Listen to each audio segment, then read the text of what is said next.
Hey, what's up, guys? Lucas Burnley here. You are listening to the Edge and Flow podcast. I'm sitting down with my co host, TJ Schwartz. What's up, TJ? Good afternoon, everybody. Happy to be here. So, today's episode is kind of like one of those random sods. One of the reasons we started this pod was so that we would have time to talk and kind of bang ideas back and forth. Um, kind of get a little philosophical sometimes on it. And TJ and I are both working on some stuff in the shop that I think we need feedback from each other on. So we're gonna take you guys along with us. All right. Yeah, yeah. All right. We've been kind of defining a lot of our episodes with like a game plan at the outset with like a this is the topic, but Right. sometimes we were just talking about like let's just let her rip. Like we got all kinds of stuff bouncing around happening in business and life, and I think you and I talk enough to know that we can just find a way to make anything interesting, at least to us. To us, So which yeah, is like the point. Yeah. yeah, Yeah. And it is because our conversations are pretty meandering, but that's like the beauty, I think, of the way that we're working, right? Is there's like you can start on a topic, kind of end up somewhere a little bit down the road. And I don't want to over constrain it. I don't think you do either. It seems like yeah, the flexibility is yeah. nice, kind of on So brand. what are you working on? Uh, well, man, I'm doing thought work a little bit right now. I've got Yeah. some projects, but here's where my head's at. So a couple weeks ago, I think we had kind of talked. I've like been struggling around scheduling and ties into like the production versus R&D. I came across this article called Maker Schedule versus Manager Schedule. It was originally an essay from like 2009. Um, and it kind of put together like or put into place a missing piece of what I was looking for, which is for a very long time, uh, I have been trying to schedule all of my time the same way. Hmm. And what I mean by that is I think I have two primary like workflows. Okay. And what this essay did, which I'm just going to drop the guy's name. Let's see. So Paul Graham is the one who wrote the original essay. Um, and kind of what he posed was there's two thought processes. If you use the maker schedule, it would be someone like Haruki Murakami, right? Who's a writer, wakes up at 4 a.m., starts writing, goes deep, writes for like 6 hours, and then he's done. Okay. Right. But it's a full focus blast of like this completely immersed creativity. The other example they use is someone like Gary Vee, right? Who, if you're following like crypto stuff, investing, like you would know who he is. But his schedule is like a very manager driven schedule, which is broken down into like 3 minute segments. So the goal there is to be able to make good decisions quickly. It's a lot of involving other people, a lot of small networking, kind of project management details. And so, long story long, I had been trying to schedule those like inside of days. Hmm. So you're talking about schedule those as in the maker schedule and the manager schedule. Exactly. And Yeah. so thinking that like I could jump on a quick call to discuss like design elements of like the ODC pouch or like a factory collab or like some future project and then go back to being involved in like the actual making side, which making could be like deep in CAD, trying to figure out fixture, handwork, that kind of stuff. And I had really been struggling with it. And so that's what I'm working on. I'm basically trying to figure out at this point kind of an organic way that I can break up my time to give priority to both of those methods of scheduling, which I actually feel share like a very equal value proposition to each Right. other, but are Yeah. completely different. I You sent me that article a little while back and I read it as well, and man, that thing is eye opening. It was oftentimes like I'll read something and be like, oh, that's just like a different way of saying this other thing that I've already heard of. But Right. that was fresh. Like when I read that, I was like, dang, I never thought about that. How Yeah. basically there's the brain frequency of like you're answering phone calls, answering emails, ordering material, and it's like individual tasks that are pretty quick and not that hard, but like do require kind of a continuous level of attention. And it's like very, very herky jerky, like going different directions. You're talking to a CPA and then you're looking at my Carta and buying how many sheets do I need, running the Yeah. numbers on that, get it And ordered. then that links to some other thing that you Yeah. need, and you take care of that, and then you end up on the Yeah. on a phone call with somebody, Yeah. and 5 hours later you're like, "Oh, okay, cool. I'm going to get back Right. to like grinding blades." Right. And the opposite of that is like disappear in a realm of Right. discovery, of exploration, of getting your CNC machine dialed, of Right. whatever that may be, like a hyper disciplined, like flow state, as you've Flow mentioned. state. You know what I mean? Totally. And And they're it's both like they're like different types of flow state almost, because on mhm, one you realize that you are dealing with situations quickly and efficiently with hopefully creative solutions, mhm. but it doesn't require that like all encompassing Yeah. focus.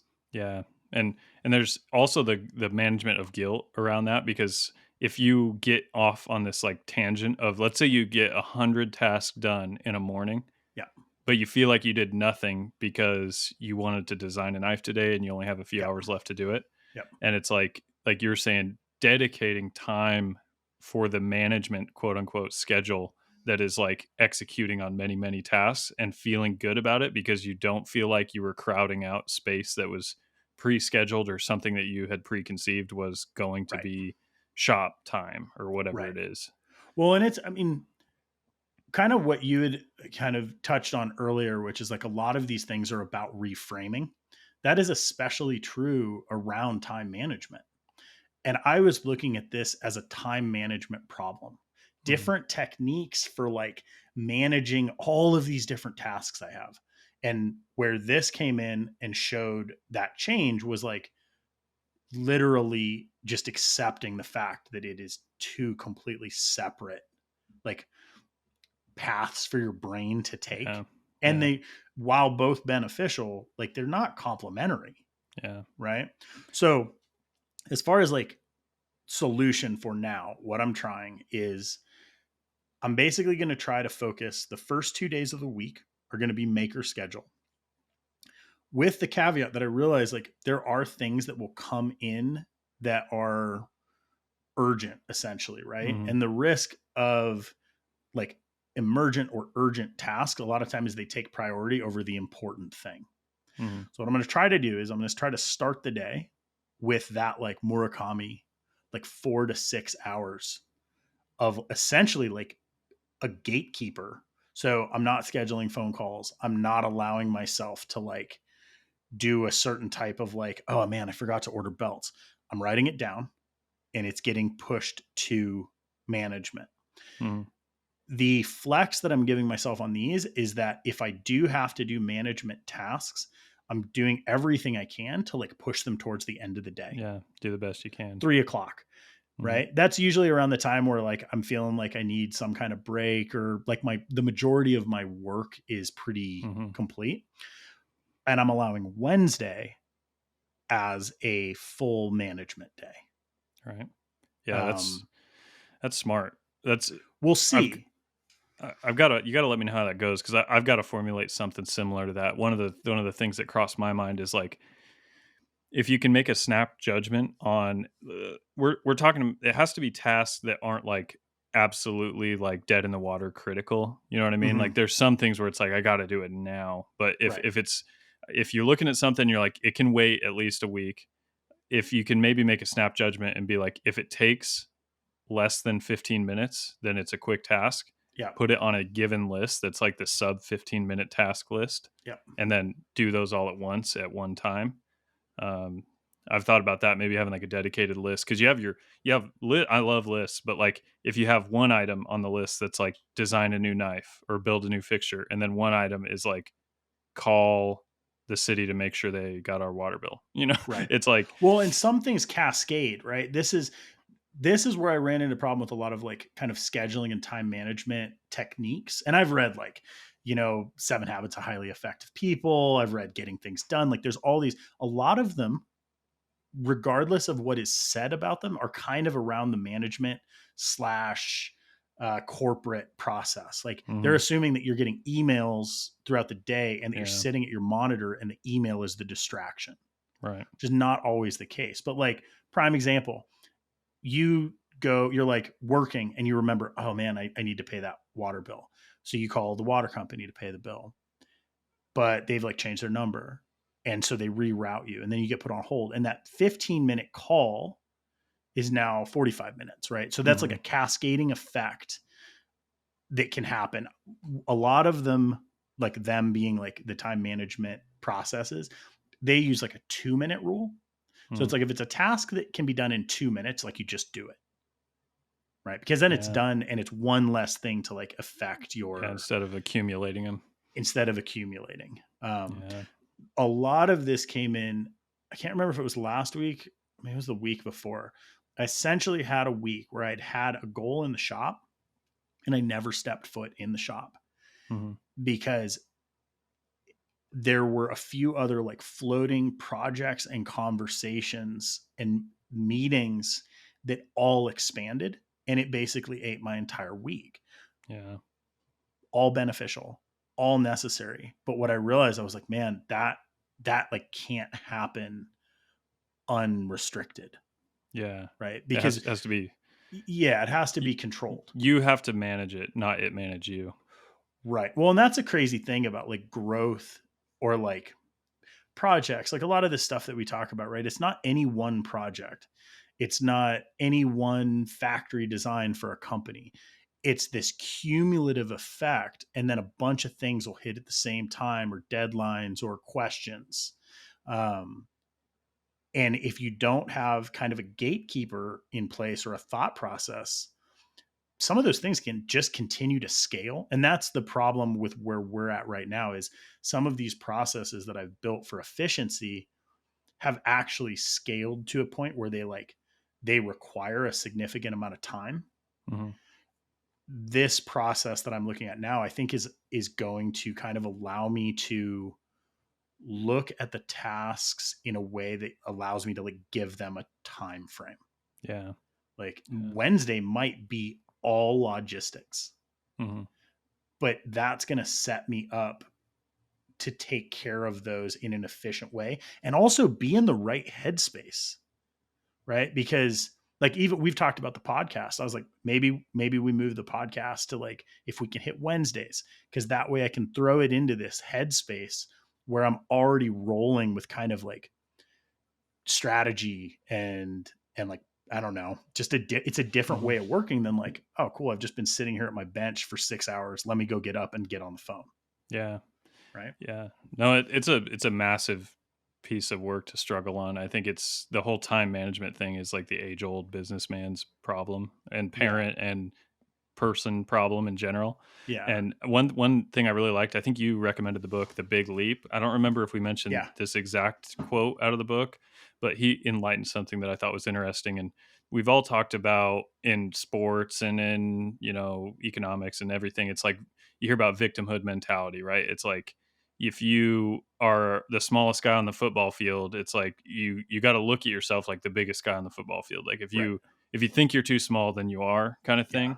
And that's you hear that everywhere, right? right, Every coach and stuff. And one of the places that I think I've never connected the dots that this book kind of illustrated for me is that almost all of us as like business people have victimhood mentality as it pertains to time, yeah, because we all see like we always put ourselves in a position where we are being dominated by time in our mind. Obviously time is fixed, like we can't change it, but in the same way that like you can't make yourself twice as tall if you're on a basketball court, you know what I right, mean? And so it's like if you look at time as if it's something that you can control and like it's something that isn't something, like remove the victimhood lens, I guess, from looking at time, and like it gives you the power to make better decisions. And it's something I'm still working on, like actually employing and using, but it right, changed my perspective because you'll hear business people like in general will say like nothing stopped me. It didn't matter that I didn't have enough money. It didn't matter that I didn't have enough this or that. I never made excuses. Like you hear that all the time, yeah, but they'll turn around and say I don't have enough time right. all the time. And it's like that should go in the same bucket as all those other things. You know what I Yeah. mean? Agreed. It's a really strange one. I think in my like mid 20s, I started having this realization that like anytime someone asked me how I was doing, my first response was to say I was busy. Yeah. And I realized at a point, I was like, man, if I'm busy, like there was something in me that was railing against that and being like, busy doesn't equal successful. Yeah. Yeah. Right. Like, and that really started to stick. And so, Mhm. yeah, I don't know. Some of this stuff is like this ongoing process of just accepting there are like many different components to how we work. And you said, business people, like a lot of makers, business is not necessarily our strong suit. Like we didn't come Mhm. into it with, you know, Eh, uh, like a business degree. Yeah.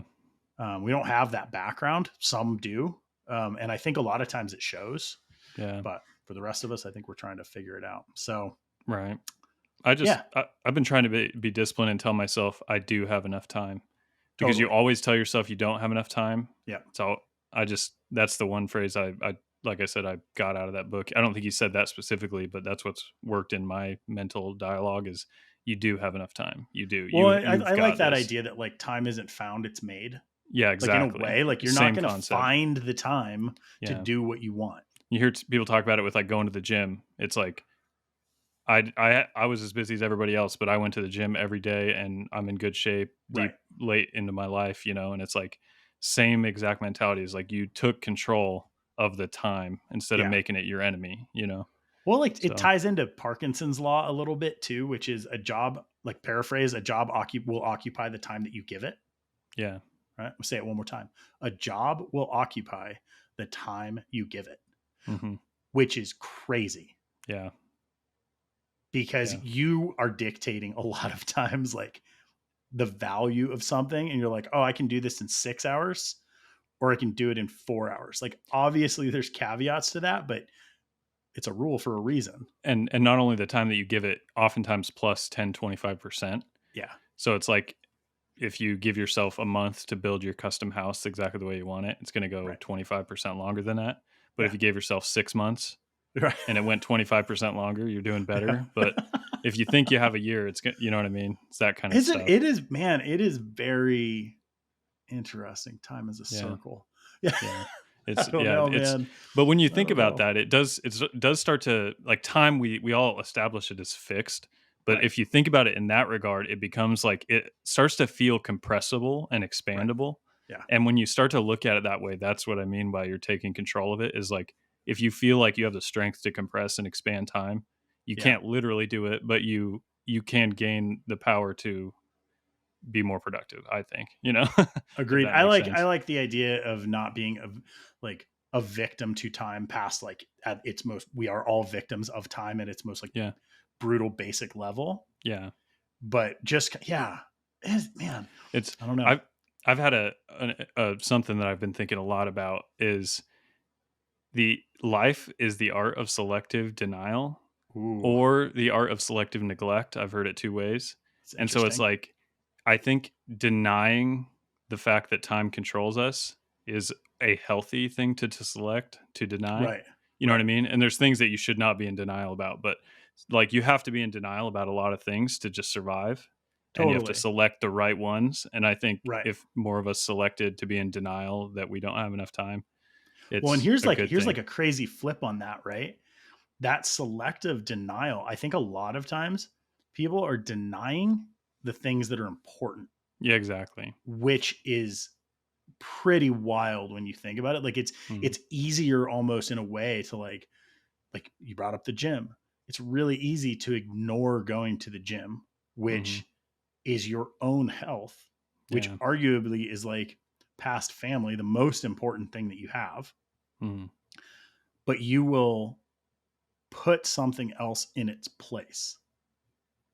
So, yeah, I mean, so many like parallel, like Yeah. feed the right wolf. There's all of these adages Yep. that you hear, and you're like, Yep. and they're all basically saying the same thing. Right. Right. All right, that was getting pretty heady there. No, So, totally. let's shift to like some shoppy stuff if Right. we can. Yeah. What are you working on? So I've got the new machine running Yep. like a top. The Sile. I've hit the cycle start button 500 and some odd times already, and that sounds like a lot, but I'm in this really annoying spot of I did I mention on the podcast the spindle clearance issue? I don't Yeah, I so mentioned you can't use the correct fixture that's yeah, like a the spindle multi-part doesn't fixture. reach the Right. fixtures that I was going to use for this first project, and I had all the raw material for all these knives, and I have an old fixture that I used when I first prototyped it that was in an actual vise, and it can reach that. So when you prototype something, you'll just do like soft jaws, and you'll machine one op at a time. So you do op one, flip it, op two, then op three, and op four, and a fixture in a production environment is like you set up like 6 or 8 knives in there all at once and you get it started and it goes through all these operations. And that's what I had been doing. But now I'm like using a prototype fixture to do op one, through the whole Mm, pile of parts and then change it over to op two, do all the op twos, all the op threes, all the op fours. And so my cycle time per button start is like 2 minutes oftentimes on some of right. these operations. And so the total to finish this batch of knives is like 750 cycle starts. So open the door, blow it off, flip apart, shut it, hit start. And That's like it's laser work. it's rough, man. I'm Yeah. not loving this. And it's like I could build a fixture for it, but I was thinking about it and it's like this knife is probably going to get shelved for a while because I got so much other stuff to do. And I'm like, I don't want to build a fixture just to get through this batch. And it just that would take as much time as me to just As do it. finishing. Just do it. So Yeah. I feel like if Bob T were in your shoes right now, he would build a fixture. Yeah, probably. Because it's like if he's got to do it 3 times, there's some rad fixture around it. But yeah, right. this is also automation. Yeah. Here's a question: how short are you to the table? Like how much? Yeah, how much From spindle are you missing? So an empty spindle, Yep. nothing in it, and an empty table with nothing on it, it's a 6-inch gap. Okay. And so if you have a tool, it's usually about 3 inches, and that's pretty normal for what I'm running. And then I have a fixture plate, which is about an inch, and then like my fixtures maybe lift stuff up another 3/4 of an inch on my production fixtures, the way I was doing them. And so that gives me like an inch gap between them. And so it was too much. Like I could go buy all new tool holders that are longer reach and I could do all this stuff, but I had all the raw material. The machine hit the ground. The first job was this. So I've just patched it up to do it this route and I am almost done. Yeah. But the solution is I have a Pearson now. It's a Pearson fixture system, which Right. is like 4 inches tall all by Right. itself. That's the And solution. It so, just needs to be set up and fixture plates need to be made. yeah, I So have the to, interim, and that's where I was going, was like longer tool holders would yeah. have seemed like the easiest. Like, had you seen that, how many tools are you using on this job? On those, it's like 7 or 8 tools, but Yeah. So it's like not inconsequential, but it's like you rush order, 8 yeah, extended tool holders, and at couple least would grand have worth of solved, tools. a couple grand. Yeah. But then you wouldn't have had to build a fixture, and you would have Yeah. had longer cycle times. Yeah. Man, So still. that was I was in that situation where it was like, okay, I either build a new fixture or I order different tooling that may never need again, Right. and I may never need the fixture again, or I just make them. And so Yeah. I just like I'm Just just made going to 'em. start going. And so it's like it's not stupidly less productive than doing it the other way. It's definitely slower, but Right. the hard part is it ties me up because of those cycle times. So I'm in front of the machine flipping parts. So the last 2 weeks has actually been like it's going good. The parts are coming off, and I'm nearing completion now. I'm on the last operation, but it's kind of sucked. I'm not gonna lie. It's I love going in my shop and working. Like when I'm on Sunday night when I'm in bed, I'm like stoked for Monday. And the last Ready 2 to go. weeks actually started to get those first few feelings of like I don't want to go in there tomorrow. You know what I mean? Oh, because And so what's there. yeah, and so I'm almost done and I'll have good inventory levels and stuff, and then the next setup is gonna be the overlands going onto the new machine, which is gonna be palletized, it's gonna be efficient, it's gonna be the right way to do it, and so I just gotta kinda get through the dark days of cutting my teeth doing it this way, You could just like wear your gym clothes and just use it as interval training. yeah, Like, all right, do I got 30-second reload 10 time push-ups, every flip it, 2-minute cycle. I'm gonna yeah, do push-ups, squats, and right, pull-ups. yeah. Yeah, I've been thinking about like 2 minutes is a tough one because That's hard. I always inspect the part.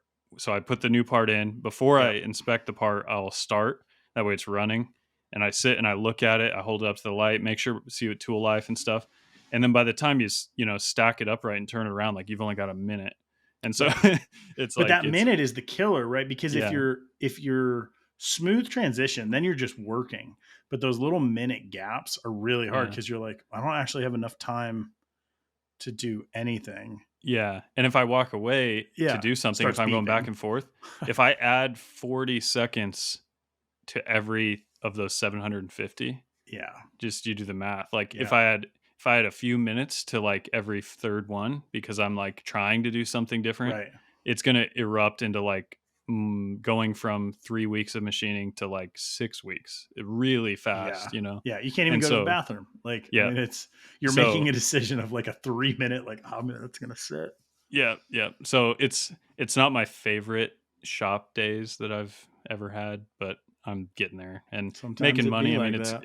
it is making me money, so it's like there's that, but it's And it's temporary. The fact that it's a one time job, I think that was always my excuse around fixturing. A lot of times I was like, mhm. if I'm going to do it once, it doesn't warrant building the fixture. I actually have like a little bit of a different take on it now. But sometimes you just do the work. The work Yeah, is the work, yeah. And right? I the sad thing is I did build all the fixtures, so I Right. have I know them. that makes it, that's like It won't insult to reach. injury.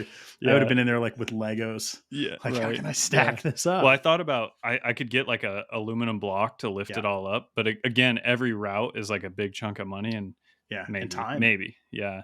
But anyway, yeah. So that's happening. I'm getting done with that. I'm like I said, closing that down. But then the other thing I was kind of messing with on the side when I did have, there's some of the ops that are like 6 minutes, which is just Hmm. enough to actually mill around the shop to get some stuff Yep. done. So I've been trying to make it a point to like, okay, I got 5 minutes again.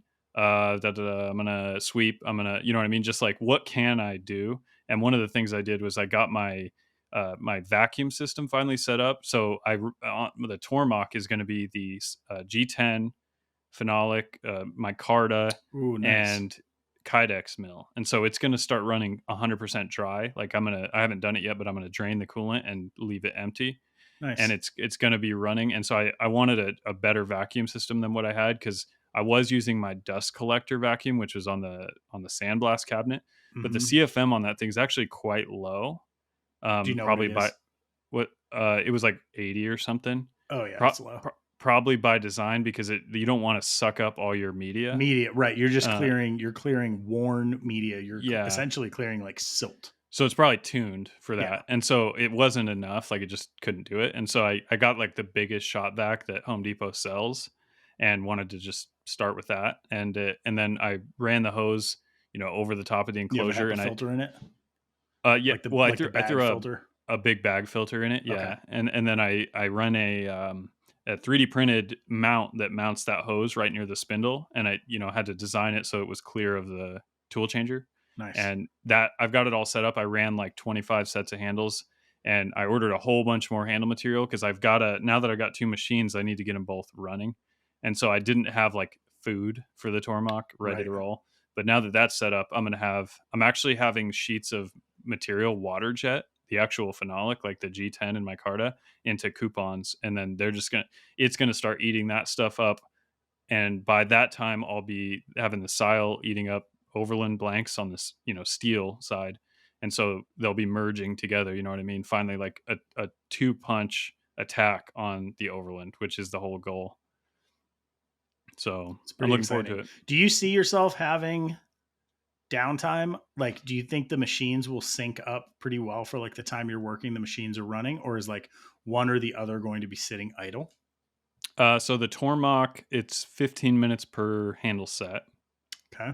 and it's probably going to be 20 minutes per tang, and then so it's pretty close, but the tang has a bunch of downstream labor that the handles do not, Right. and so I don't know how that'll all work out. But then the Tormach also will jump onto a Kydex after that, Right. So you're and doubling the jobs kind of. yeah, so it's the whole juggle of them. But the other thing is like I don't really care about spindle downtime at all. Totally. The reason I got the two spindles isn't for that reason. It was just because if I have two machines, the scheduling is way easier, which is all Right. that was really killing me.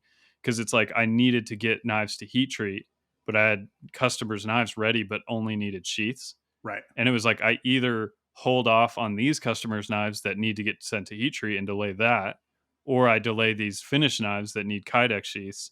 And it was like I'd have to make, value judgments like constantly on like Hmm. what's the higher priority. And and then now it'll be like I won't have to make so many value judgments all the time. Totally. So that's the whole goal. Where my head was at was thinking of a like pocket product, pocket being something that you can fit in between the other Yes. jobs, Yep. Yeah. that doesn't require heat treating. And I was just thinking Hmm. like, oh man, you have like a composite dedicated machine. And my first thought was like, I don't know why, it was like, what's your favorite 22 caliber pistol? Do you have one? Uh, I don't have a 22 caliber pistol, but Oh, I crazy. I got a Henry repeater Yeah. for Okay. So 22 I like caliber. with pistols, I was thinking like maybe like a Buckmark or like a Ruger Mark II or something. Yeah. But Yeah. pistol grips, which is just kind of like Hmm. you can do like a 1911 grip or something Yep. where you're like, man, cool. I just swapped this fixture in, Hmm. machine's running, spindle's going, Just do and that's a something else. product. Yeah, that's a product that right now everything you're making is essentially a component of a product or two products. Yep. Yep. Adding in a product that is a standalone product that basically is completely finished in Hmm. your shop, like, hey, I put this sheet of G10 down. I run 5 sets of 1911 grips. They get blasted, whatever, tumbled, and they go on the website. You're 100% right. I that So once it's a I figure challenge. out what are the gaps, Okay. like okay, that machine is idle, Yeah. something could be on it. I Yeah. want to start, filling in the voids. Yeah. I Yeah. like that idea. Yeah. Especially, I don't know why, like a lot of people have like a little bit of time on like something, their main machine, but I Mhm. feel like the fact that you have a G10 specific machine kind of is Mhm. like fun. Like you could be doing letter openers. I don't know. Yeah. Yeah. Like just No something kind kidding. of cool. Yeah, and as soon as I made that realization, like having two machines means a wet and a dry machine, Yeah. just it excited me a lot because the dust from the G10 that does, it's vacuuming a lot of it, but some of it is Yeah. sticking to the enclosure on the inside. Right. And then when you start your coolant back up, it all runs down. You know what I mean? And so it's like every time you run coolant, you just see all this G10 particulate go into your Yeah, it's coolant tank. And it's horrible. like, that's sad. I don't like that. Is the top of the Tormach open? So it is slightly open. So I've already Okay. been considering it's like it wraps around the spindle head to where there's like a Right. couple inches of gap all the way around it. So I've thought already about like if I got even like shoot like you could almost call it like a big plastic bag that like Right. sealed around that gave the head clearance to go up and down but Right. Or actually like some kind sealed of it. like rubber wiper or something. Yeah, there's some stuff that I'm Or I'm like, thinking yeah. about. I don't know. I was just thinking of like G10 dust in general. Like dust is Mhm. so terrifying to me. Yeah. Being able to have like, okay, so you have your at work dust collection. Mhm. Do you in the shop? Do you have an air mover? I can't remember if I So ever I've asked got a you that. dust collector that's going to go up on the ceiling Okay, any day awesome. now. Yep, So I've got this. I've got the collector that's going to go above the Tormach. So it'll yep, have in enclosure at work vacuum, right, which is a ton. It's like correct. 200 CFM. Yep, It pulls and yep, it gets everything that's large. And right, then it's going to dust collector above to try to keep it from moving throughout the shop, the like real yep, fine stuff. And yep, then I wear a mask if the machine is running on G10. I just do. yeah, I yeah. just I feel like if you can like just as a gut response, like if you can smell a material that yeah. you're working on, Then you should have a mask on. yeah. So I no nonsense wear a Nice. mask like a 3M, like respirator style. Yeah, Just I actually they don't bother me. Some people hate wearing those things. I don't mind I'll either. forget that it's on. I'll wear it all day and not even remember. Have you seen the GVS masks? No. They are my favorite because they're super like biomech looking. They're very Yeah. small, and so the Like filters are like Bane these looking. small. Yeah, it's super Bane. You just like shop Bane, Yeah. right? They're Nice. I small like it. filters, and you're like, but it's cool because you can still wear like a visor. They don't Mm. bump into things. They don't bump into your headphones. Mm. Cool. Super nice. Yeah. No, I it's GVS. funny because I wear a mask. I'll have Hmm. my hat on and I'll have my ear like big over ear noise canceling headphones on. And so I look like you can only see my eyes, you know what I Yeah. mean? And I'll go out to get the mail and I'll like look at my neighbor and be like, oh, I probably look kind of ridiculous. But no, everyone And just thinks you're cooking speed. Yeah, Like, right. Yeah, like, it's a oh, meth lab. what's that guy do? Some meth lab. Yeah, for sure. Yeah. And yeah, it's so, but I don't mind that because I get in a bubble where it's like I've got my over ears on and it's like, shoot, I don't hear the noises. I don't really care. I wear a mask when I'm running G10. It's fine. But my long term solution, this is a space thing, but like the first thing I would do in a bigger shop is this is all leading to me keeping the Tormach. Like I'm starting to Right. realize that's probably the move. Right. Is it's a G10 machine, and then Yeah. they make like Belay. Is it Bailey or Belay, the big industrial manufacturer? They do Uh, the I've grinders and always stuff. said Bailey, I call it Bly. I don't know, but yeah, I'm not but sure. Bly or Bailey, they make dust collection systems, the Yep. cyclonic ones Yep. that are like big boys. You know what I mean? Yeah. Like 8 feet tall, 55 Yep. gallon drum underneath. They're not stupid expensive, like $2,500. Yep. I would put one of those outside the shop Yep. and seal up that And Tormach plumb it. somewhat, Yeah. and have like one hose on each side and one at the work, and Yep. literally just create a vacuum on that thing so strong. It's like 2000 CFM or something that nothing's getting out of it. Like Well, that's there's a point too where like, okay, process is like I've got a dirty room in my shop, right? Like a mhm, grinding room. Anything that makes dust yeah, in mass isolate goes it. in that room. It's isolated, right? Yeah, Um, Argument can be made that like you could have a CNC machine in that type of yeah, room if the no, job was something like that dust where related. yeah, because you don't want to throw your main CNC in that because it's a grinding room, Hmm. but you are already essentially using your Yeah, Tormach in a way that is, you know, disruptive to it, or yeah, yeah, destructive, I guess. yeah. Right. No, that's It's part of why abrasive. It's an abrasive process.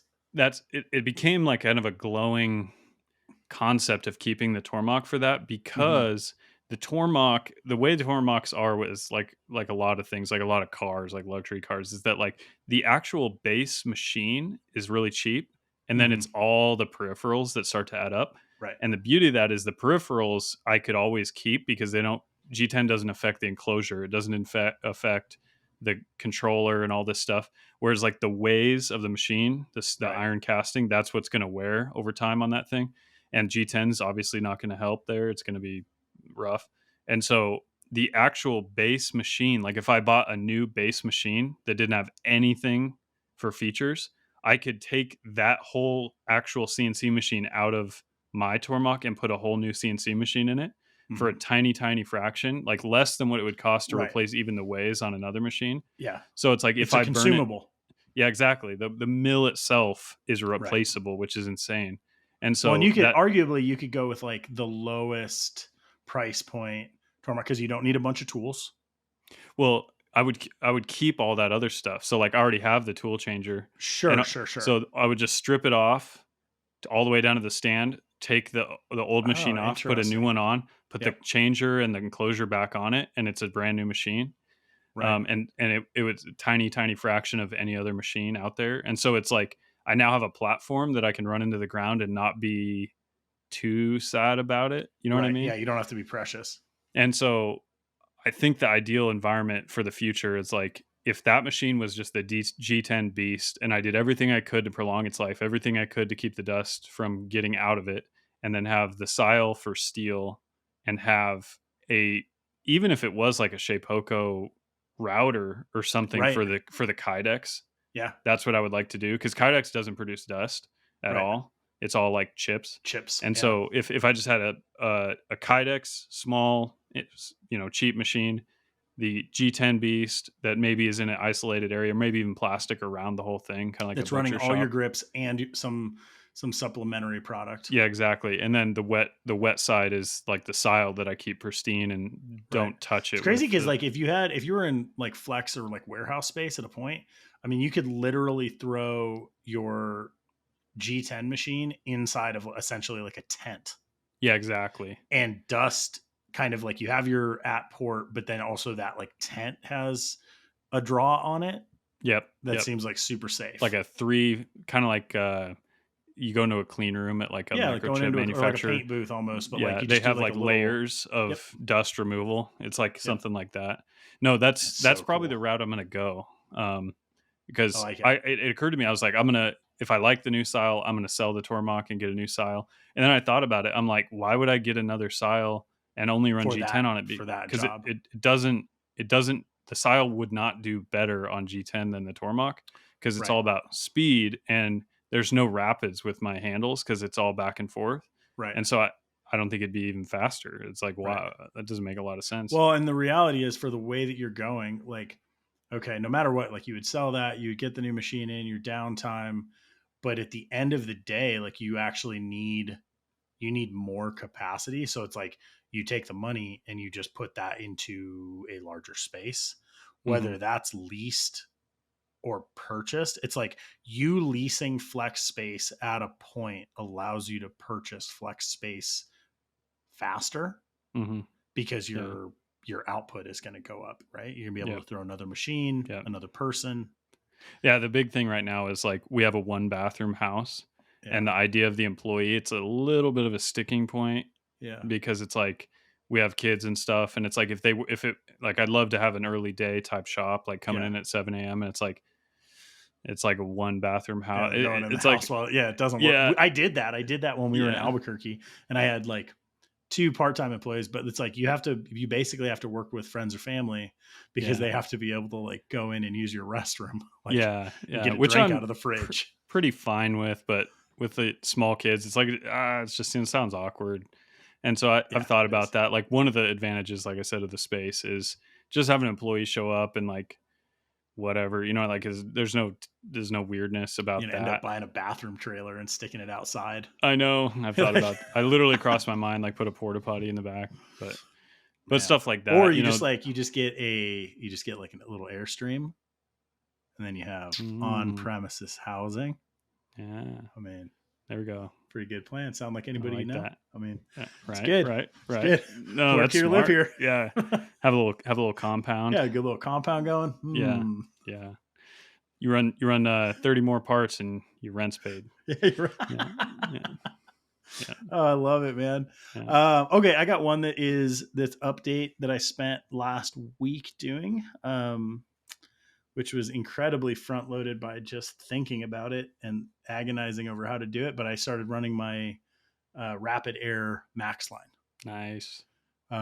Sticking point was if I should run it at 8.5 feet or run it at full ceiling height of Mm. 10 feet. Like And I ended in the up, corner. I ran 2 inches from the corner. Oh, I okay. didn't like the idea of like actually going to the corner, Yeah, me neither. but I kept it down 2 inches. And I Yeah. think it was the right decision. The reason I went that route is I had to like clear my garage door. So I would have had an 8.5 foot section all the way around my shop. And then I would have had to like go up and over a few times. And it just seemed easier, like run it high. Like I'm for my CNC, I'm actually going to go across the ceiling Mm-hmm. and then drop to the mill. And I'm going to be able to run a line straight out into the middle of my shop and drop a line. And it just seemed kind of cleaner. Mm-hmm. Uh, Yeah. but I Oh, for definitely sure. may have thought about it for at least an hour, Yeah. getting Yeah. very frustrated with myself. Well, no kidding. But Got yeah, I'm analysis like, paralysis. yeah, analysis paralysis. I'm like, all of the main runs are done.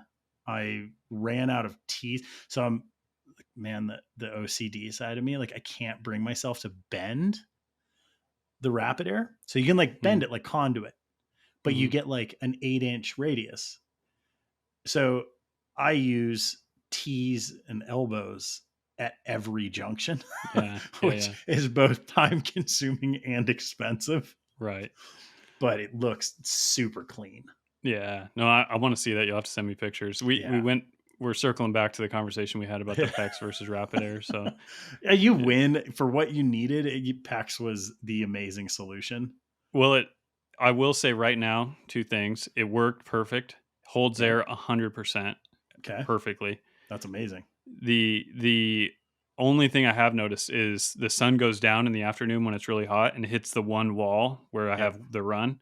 And it was when I installed the clips, because PEX, the downside versus the Rapid Air is it expands and contracts a little bit, whereas you have aluminum, which is a little more rigid, doesn't Yep. do quite so much wiggling around Yep. on you. But that hot wall from the sun hitting it was heating it up, and I had clips on both ends that were restricting it from expanding. And so in the middle, it was like doing a little wiggle because it had nowhere to go.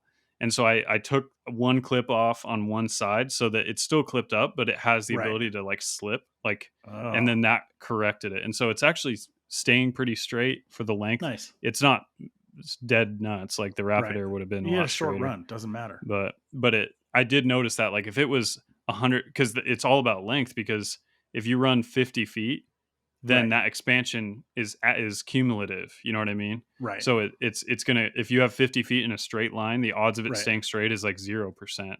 Right. Yeah. And for reference, like the longest straight run of Rapid Air that I have is I think 18 feet. But Mm-hmm. you put a clip or a support every 5 feet. Mm-hmm. That's all you need. Yeah, I have one every other stud, and Yeah. it if it gets hot, it'll bow in between It'll those. still bow. Yeah. So yeah. So this is like final set. It's funny, man. Like shop moves. We've been here for 2 years. Okay. And like Mm-hmm. luckily before we left the Cape, I made a ton of parts. You know, I had heat treated surface ground folder blades and like fixed blade parts. I just got my surface grinder running and I'm Nice. just now getting proper air. What was it you did to it? Did you rewire Ah, it or man, so something? yeah, it's a Jones and Shipman 540, which is like a beautiful surface grinder, but it was three phase. Mm. Um, Basically pulled out all the wiring and set it up on a 220 VFD, and then individually wired the hydraulics for 110 and the Mm. coolant tank for Mm. 110. The last thing I Nice. have to do is plumb the coolant tank, but like everything is functioning. Cool. Um, yeah, and kind of ridiculous in retrospect. I think I would have actually been better served just running a phase converter and leaving everything else alone. But in the back of my head, I was like, man, it would be cool to be able to run a belt on this thing. And Mm. if I run a belt, it's cool to be able to have variable speed. Mm-hmm. Now that I have it all set up, I just realized like I like running it with a rock and coolant. Yeah. So I'm kind of like, well, that was Yeah. a lot of work It's for, how she goes. yeah, You could just you sell it to learn. me. Yeah, oh, that's a good one. It's a good one. I'm gonna need one of those one of these days. Yeah, bigger But shop. yeah, yep. What's first. So yeah, man, that's the other thing that I've got going on in shop is I told you I was kind of like I was feeling a little bit listless because like a lot of the jobs that I've been doing, they're longer term. I haven't been doing as many shows, and my output, like I just haven't had like a specific need for a certain type of output. Mm-hmm. I'm going to try to commit to just making sure that I do 5 folders every month. Nice. Yeah. Which to like some of the guys listening probably does not sound like a lot at all. Well, But that's a good goal. yeah, theory is that it gives me a reason like to build 5 folders a month. I have to have all of my equipment working and functioning, Yeah. but it also gives me the space to do the improvements that I want to do. And like between 5 knives, I can like make a design update. I can improve fixturing. So it's a minimum output type of deal, Mm-hmm. but I think it'll have like a pretty solid effect Yeah. on like shop well-being. So Yeah, that's awesome. yeah. Oh, Yeah, well, man. I'm starting to toy with the idea of the folder world, getting into Don't that. even mess with it. Just do it. I know. I need to. You It's need to just do it. I know. Game changer. Gotta pull the trigger. You're fine. What you're doing makes perfect sense right now. And you're dialing in processes that are going to make folders that much easier. Right. But Gotta do it. it's folders, man. Yep. It's Yep. the I way. get it all the time. Like they see the I fixed know. blade. Do you make a folder? Yeah. You know what I mean? So someday. But you know what? I really like, I still love fixed blades. Like I think at heart, I'm a fixed blade kind of maker. It's what I think of Mhm. myself as, even though the Mhm. majority of what I do is folders. But I think that like, I don't know if we've talked about this on the pod, but when I started making folders, I had to go into it so hard, like to understand it. Like I'm a slow learner and I'd been making fixed blades for like probably 7 years by the time I made my first folder.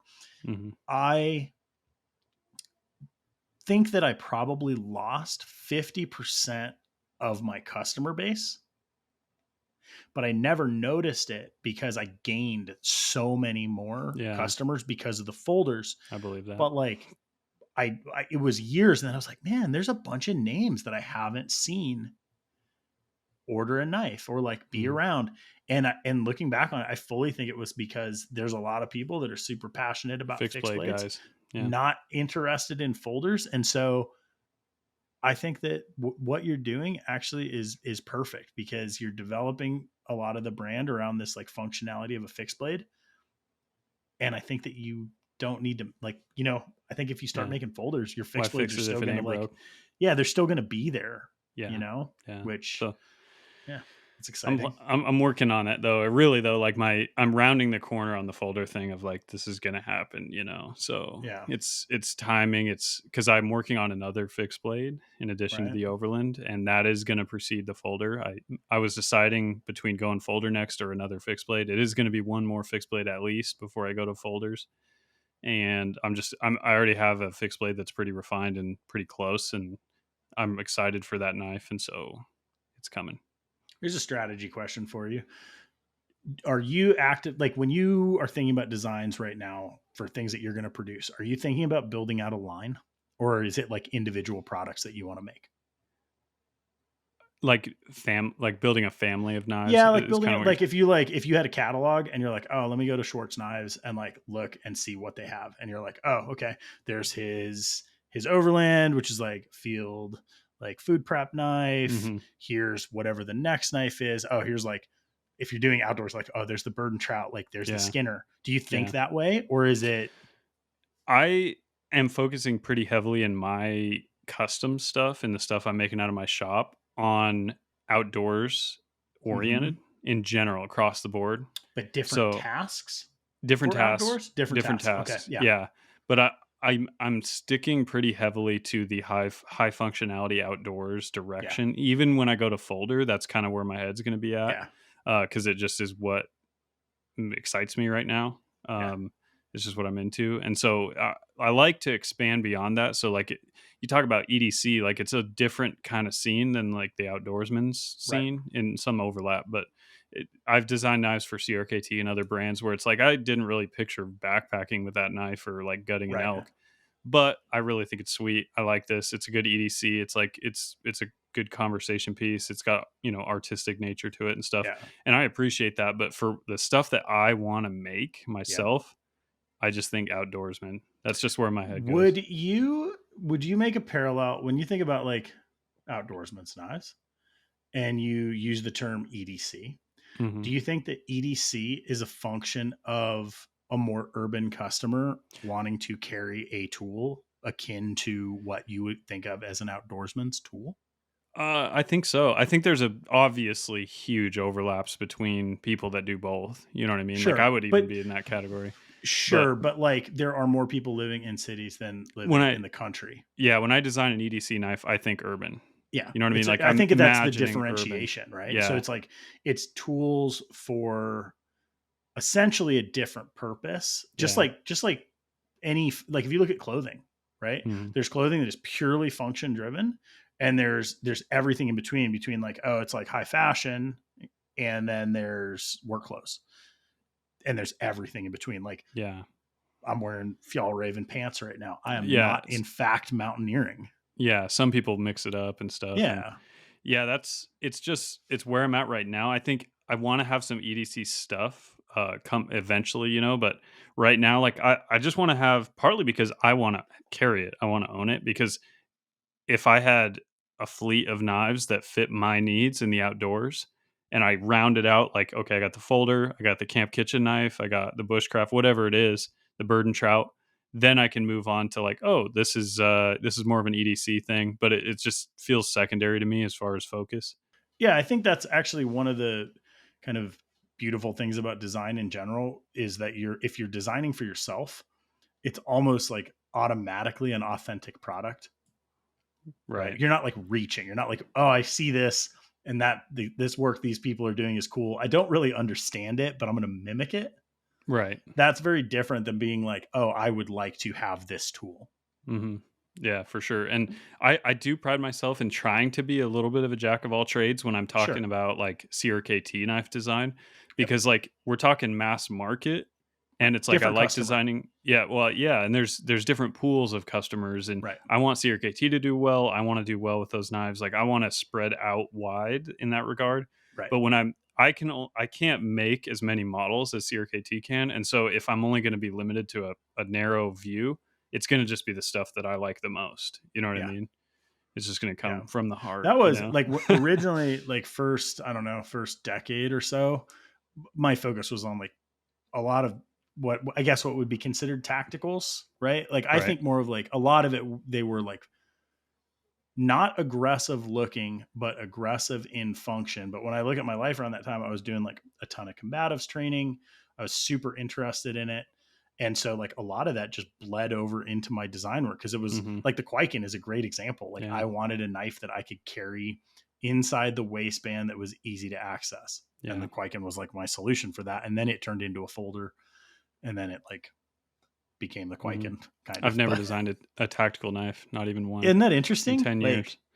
it's kind of fun because I think a lot of it you have to just if you allow yourself to go to the headspace of use, like everyday carry to me is a funny comment because you're just like essentially it's just like things that you would use throughout the day, Hmm. right? Well, a soldier's going to use something different than a Yeah. farmer, for the most part. There's some Yeah. crossover. Yeah. That's why I So, think like a lot of people don't necessarily understand like the interest in like pocket tools or the demand. When you think about it, like a small pocket pry bar is actually super useful. It's not mhm, replacing the pry bar that you have in your truck. Like that's not what it's right. about, Well, one thing I like you about the know? pry bar mentality is it permits you to carry a high-end knife in that Yeah. if you know there's a good chance you're gonna like pick away at something or like try to Yeah. kind of like pull a nail or like a staple out of a poster or something. If you know you might be doing that, you probably want to carry a cheap knife because you're like, yeah, I'm kind of rough on my stuff. Like, and Right. let's say you got $1,000 custom in the safe. It's like, I don't like carrying it because sometimes I do rough stuff with my knives. But Yeah. if you have Shout the out to pry all the bar, brother-in-laws and contractors out right? there. Yeah, Like, no kidding. But you got the pry bar, and it's like, well, yeah, I'm going to carry my fancy custom one off piece and I'm going to yeah. respect it and I'm going to cut the things that are deserved of that knife. Yeah. And then when I come across a rusty nail, it's going to get the pry bar. You know what I Yeah. I mean? mean, how else do you scratch your lotto tickets? Like, what do you use your nail? Ugh, I know, right? gross. Plebeian. Yeah, right. Man. Okay. That's a So good you point. here, I think like a couple more questions on my side, man, because we haven't Okay. talked about it too much. So you got the Sile, Yes, sir. you're using the Sile overall, like, cause I'm still like there, like Mm-hmm. I'm ready for a new machinish in the next Mm-hmm. year. Mm-hmm. And I'm watching you and your Sile. Like, are you like super happy with it so far? Yep. Yep. So Okay. steep learning curve on the control, but that Okay. was going to be the case for me on any control because Tormach is so unique. It's not very good to It's like a glow transfer. forge. Yeah. Yeah, exactly. Like, Yeah.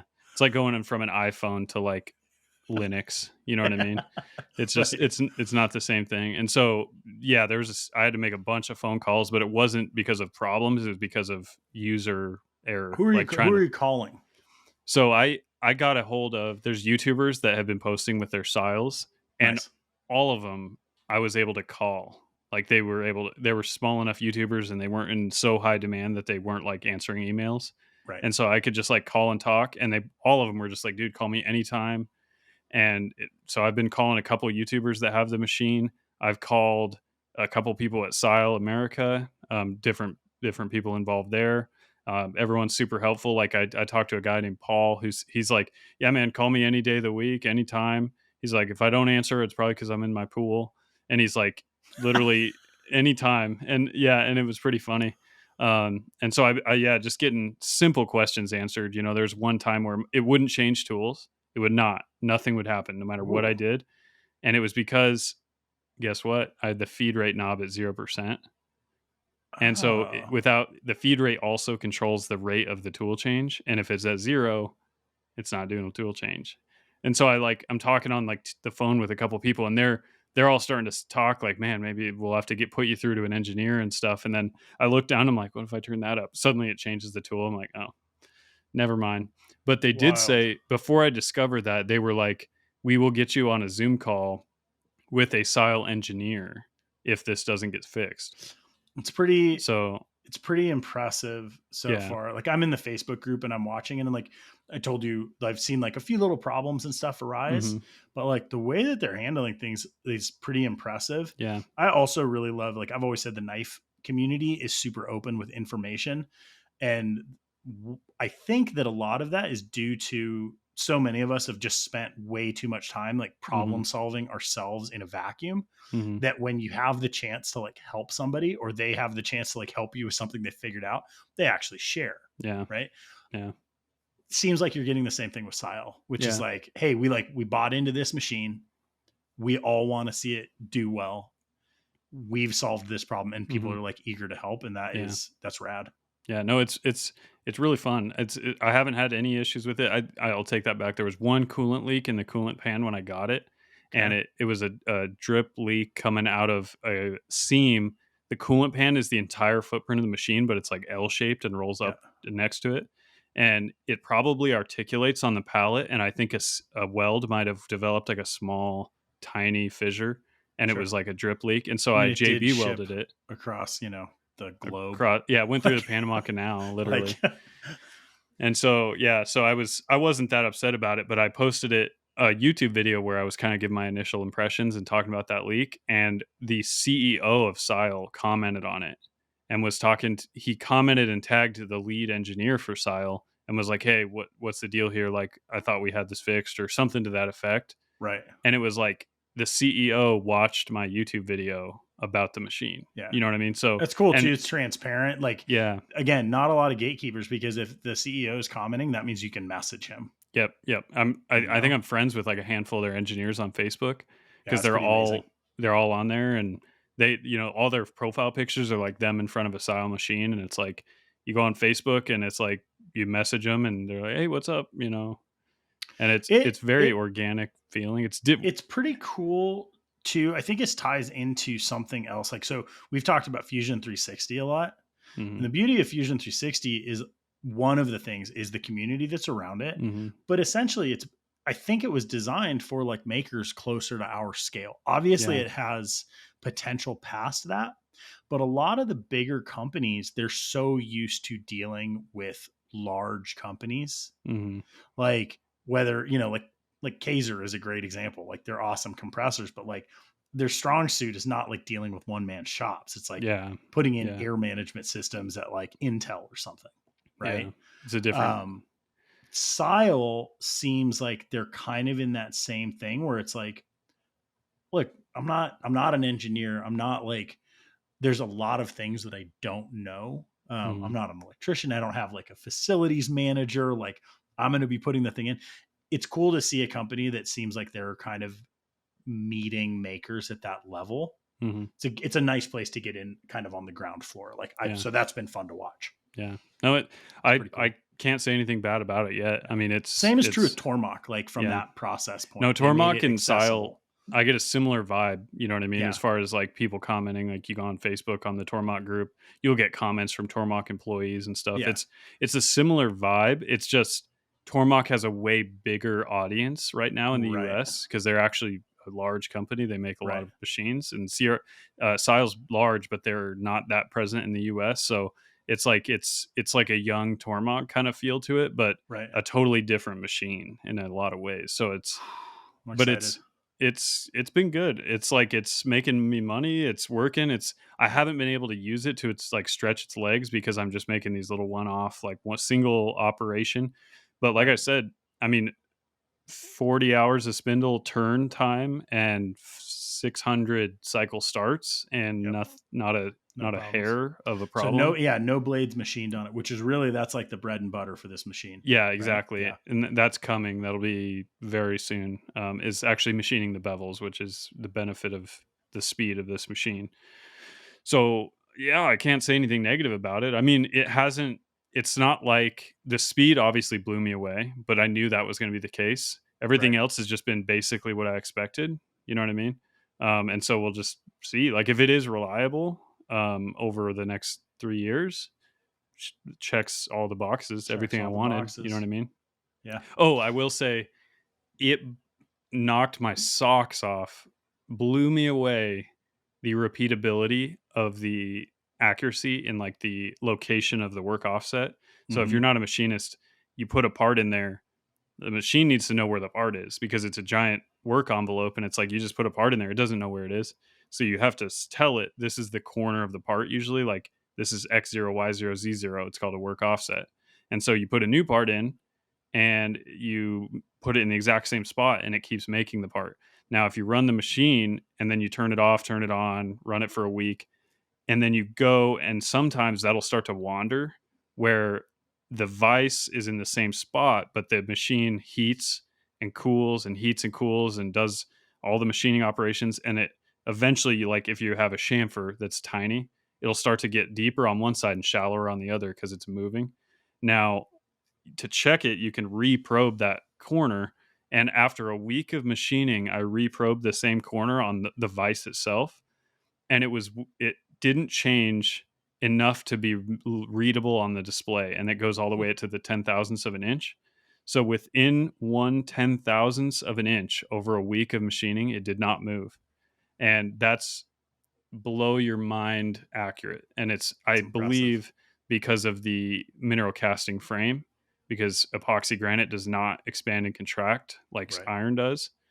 So like a Haas, it's not knocking Haas, just an iron framed machine like the Right. Tormach or anything. It, I mean, you can see multiple thousandths of an inch of wander even over the course of a day.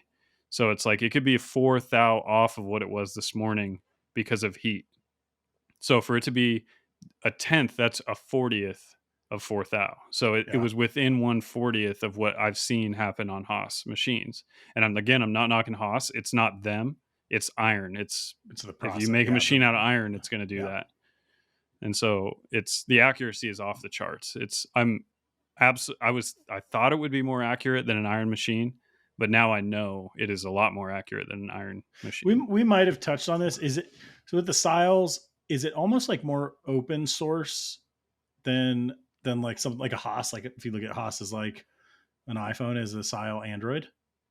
Like, are you able to Yeah. buy like replacement parts for your Sile that Y- aren't like Sile specific parts? Probably, yeah. I haven't even tried I to would do be that, but very like curious to the know. spindle says the brand of the spindle on the nose and it's not Mhm. Sile. So like I don't Right. know if you were to call that manufacturer and just be like, "Hey, I want a new spindle for this How machine." is the manual that comes with it? Does Um it come with a manual? it comes with a manual. Yeah, that's probably the weakest point is Mhm. documentation. I mean, there's manuals. Actually, I'll take that back. Online, they have a help portal that has a ton of PDFs that are actually Okay. super helpful, but they don't print them out for you. They don't print them. Okay. So that's the thing. Yeah. Okay. I almost paid a print shop to print all those pages. It'd be like hundreds of pages, I so that I fully could would. put them in a 3 ring binder. I'm Yeah, I probably still love going it. to do that, Yeah, but that's a great there's a idea. lot on there. It's not super easy to look at on an internet page, so I just haven't used it a I was lot. curious. Like Asian company. I didn't know if they had like a really nicely translated English Well, manual. try going on their website and reading through those manuals. Okay. I think they're pretty good. Okay. They don't seem like they seem 100% English, Yeah. Nice. you know. Okay. Cool. But I one thing I noticed is there's nothing on the machine that isn't English. So there's stickers and there's Right. wording on like solenoids and stuff, and it's all in English. You know what I mean? It's So impressive. yeah. So I mean, you look at like the only thing that was weird is like the air pressures in bar. Oh, You know what I right. mean? And Yeah. stuff like that. But it's just because it's metric. But I mean, everything, the gauges, all the things that are components, like it's all there in English. So it doesn't even, you wouldn't even look at it and be able to find any indication that it was made in An China. You know what I import mean? machine. Yeah. As far as I could Huh. tell. All right, man. That's pretty cool. Well, that seems like kind of what we got going on the shop, right? Yeah. Yeah. Yeah. Okay. One last thing. One Lay it last on thing. me. For the next week, Yeah. what is the big problem that you want to tackle? And then next week we'll do a little accountability and I'll call you out, see if you tackled it. So it has to Well, be tackleable in 1 week. let's see, man. Well, okay. So one, non-shop related. I'm going to try to meditate 20 minutes a day, Okay. minimum once a day. All right. So that's going to be checking with me next week. 20 minutes. man, shop goal. See, this is the thing. It's like, what am I going to do in the shop in the next week? I don't have it. You gonna finish So that Rapid Air? I'm going to try to finish the Rapid Air, but caveat being I'm waiting for more parts. So as long as the parts show up, I should be able to finish it. So let's throw that one as the problem that I'm trying to solve. Okay. Rapid Air is a good idea. All right. Well, mine is I'm going to finish these scalpels. The just Op want 4 those is going to things get done this done. week. So next week, maybe I'll crack a beer on the podcast and we can cheers to that. That's pretty good. Yeah. You know what? This is total sideline, but I found these non-alcoholic IPAs, hazy IPAs, that are delightful. No kidding. Like an O'Doul's kind of thing. Yeah, but not. It's a microbrew. Like here, like Crux is making a few different non-alcoholic. It's just nice because like sometimes middle of the day, like I want a beer, don't want to like. I'm pretty like I don't know, like my tolerance for anything is like pretty minimal, and so like if I have a beer, I usually get like tired. You know, so I don't want to do it. But I'm like, that's sweet. I've been drinking them at lunch and stuff, and I'm like, this is delicious. Yeah, I'll send you a link to it. I'm gonna look into that. All right. So what does that mean? Done. That means off the machine, onto heat treat. Onto heat treat. Okay. And sheaths are in house, so we're going to be moving on to sheaths. How's that work? They're leather sheaths, and they're all done. Leather sheath done. Oh, that feels nice. I bet. Yeah. Okay. Cool, man. All right. So that's for next week. Airline run and scalpels done. Yeah. All right. Thanks for listening, guys. Appreciate you guys. Have a good one. Leave us a review.